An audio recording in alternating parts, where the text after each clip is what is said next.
Bonjour à tous. Aujourd'hui, je vais vous raconter brièvement un roman policier. Becky Fox, une célèbre athlète, engage deux mercenaires, Lee et Dosmo, pour éliminer son ex-mari et obtenir une police d'assurance. Cependant, les choses ne se passent pas comme prévu. J'attends avec impatience vos commentaires sur le film. Le titre du film est à la fin du clip, commencez à regarder.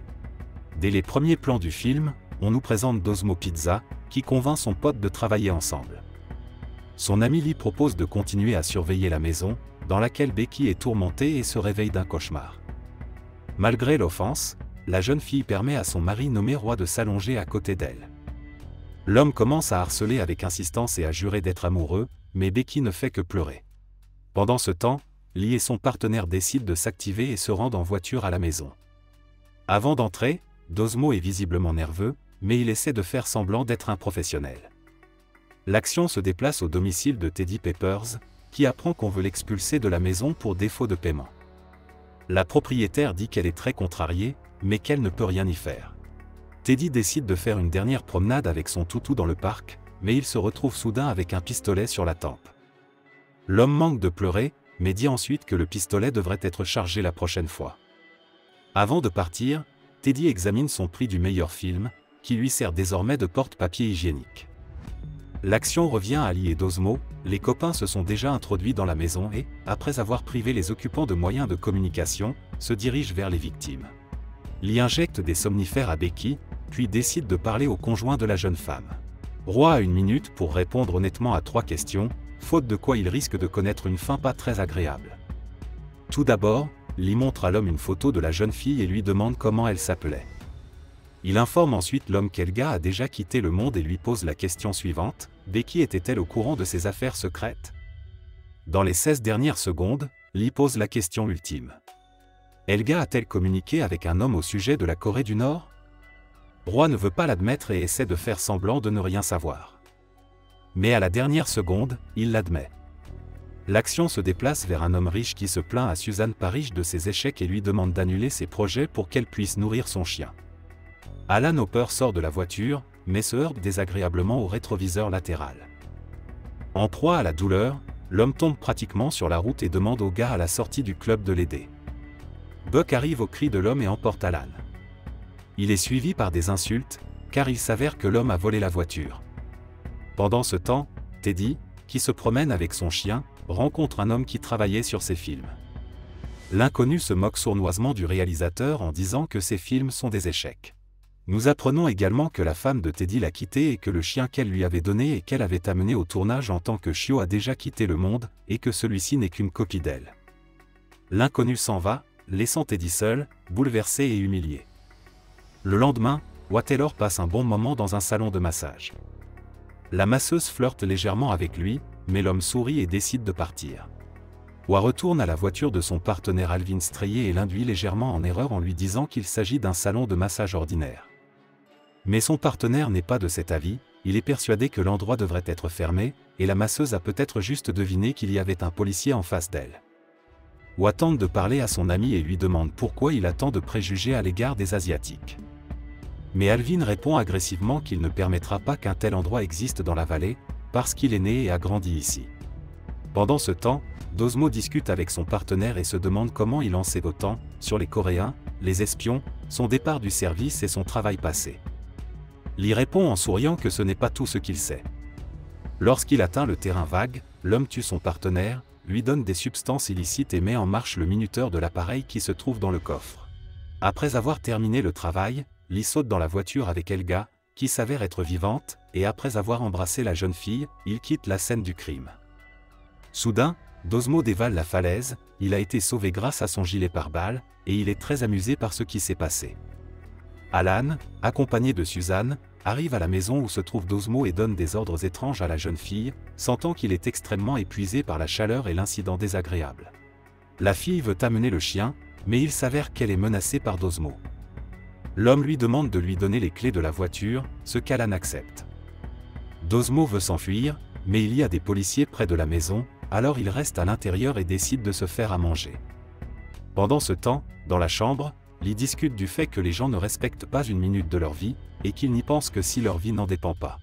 Helga, qui sort du bain, affirme que le héros a détruit Roy dans sa maison pour une bonne raison, parce qu'il était jaloux d'elle et qu'il a donc des sentiments. Pendant ce temps, chez Alan, Dosmo prépare avec passion ses propres pâtes. Suzanne se prend d'affection pour lui et sent qu'enfin elle n'est pas humiliée. Dosmo continue de protéger la jeune fille en ordonnant à Alan de manger assis par terre.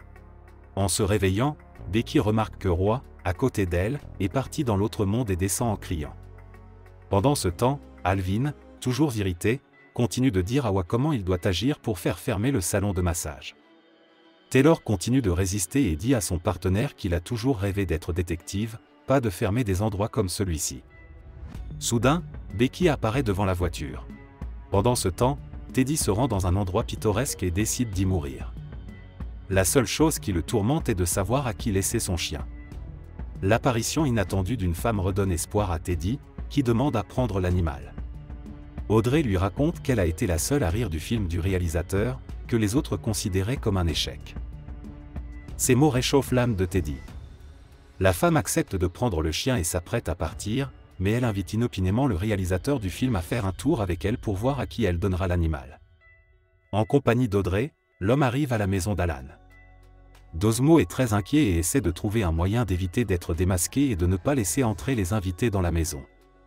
Pendant ce temps, la police arrive chez Becky. Alvin se désintéresse totalement de l'affaire et rêve de reprendre l'enquête sur le salon de massage dès que possible. Cependant, Wa se rend compte que c'est sa première et peut-être dernière chance d'être impliqué dans le travail de détective et d'enquêter sur l'affaire.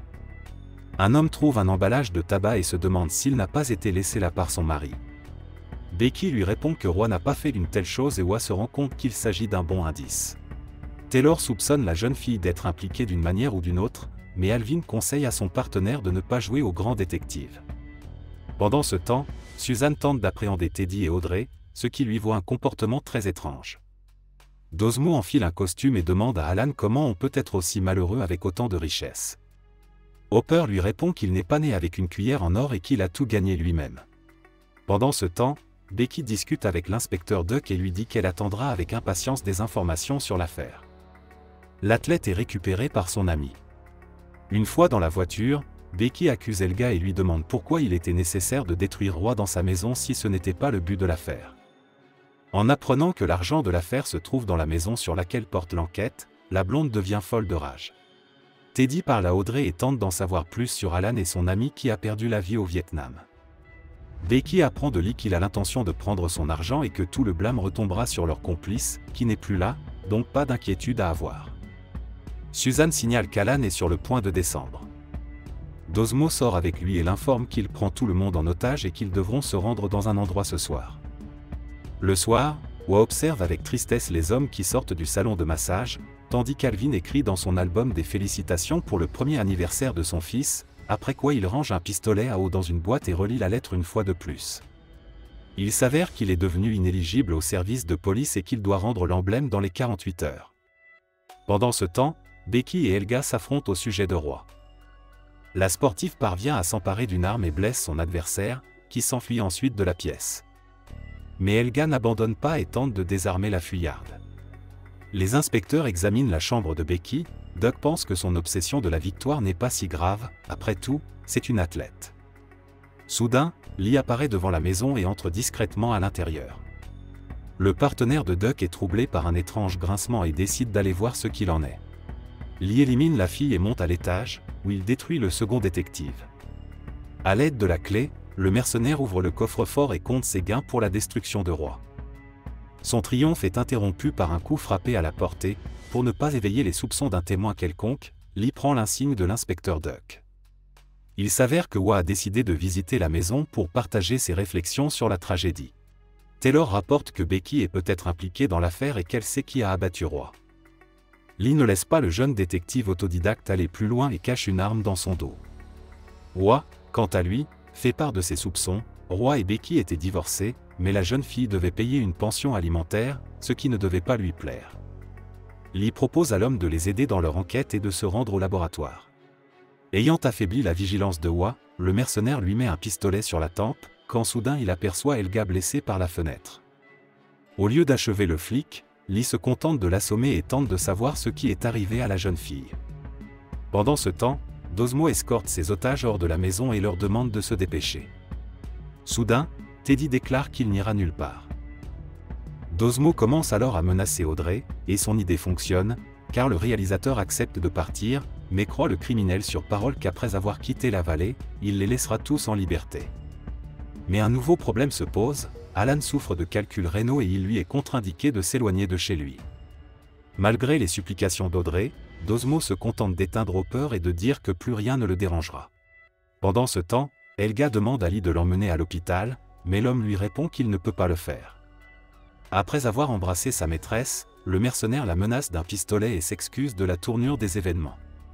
Helga, effrayée, demande qu'on lui accorde un moment comme il l'a fait pour tous les autres, ce que l'homme accepte. Après ce laps de temps, l'arme de Lee s'enraye soudainement et il décide de l'emprunter à Wa. En se retournant, le mercenaire se rend compte que Helga s'est échappée. Lee parvient presque à la détruire, mais une voiture apparaît soudain sur la route et le conducteur sauve la jeune fille. Dosmo passe à cet endroit, en voiture, avec les otages. Remarquant Helga blessée, Audrey dit qu'elle est infirmière et qu'il est de son devoir de l'aider. La femme soulage la douleur de la jeune fille blessée, Dosmo la reconnaît et demande à Suzanne de le conduire. Wa, qui a repris connaissance, veut quitter la maison, mais Dosmo lui ordonne de s'allonger, car Lee est à l'affût derrière lui. Une bagarre éclate entre les anciens partenaires. En riant, Lee fait chanter l'homme en mettant en jeu la vie et la santé de Wa. Dosmo sort de sa cachette et tente de sauver l'homme, mais tombe au sol. Lee veut en finir, mais son partenaire pointe un pistolet sur lui, mais sans munitions. Soudain, un coup de feu retentit, c'est Teddy qui utilise la charge de son arme pour sauver des innocents. Dosmo quitte alors la vallée avec Suzanne. Teddy continue de voir Audrey et réalise que sa vie a pris un nouveau sens. Becky parvient également à s'échapper et à prendre un nouveau départ sans Roy. C'est la fin du film. Merci à tous d'avoir regardé ce film jusqu'au bout. Donnez un like à cette vidéo. Écrivez dans les commentaires ce que vous pensez de ce film, et rendez-vous dans de nouvelles vidéos.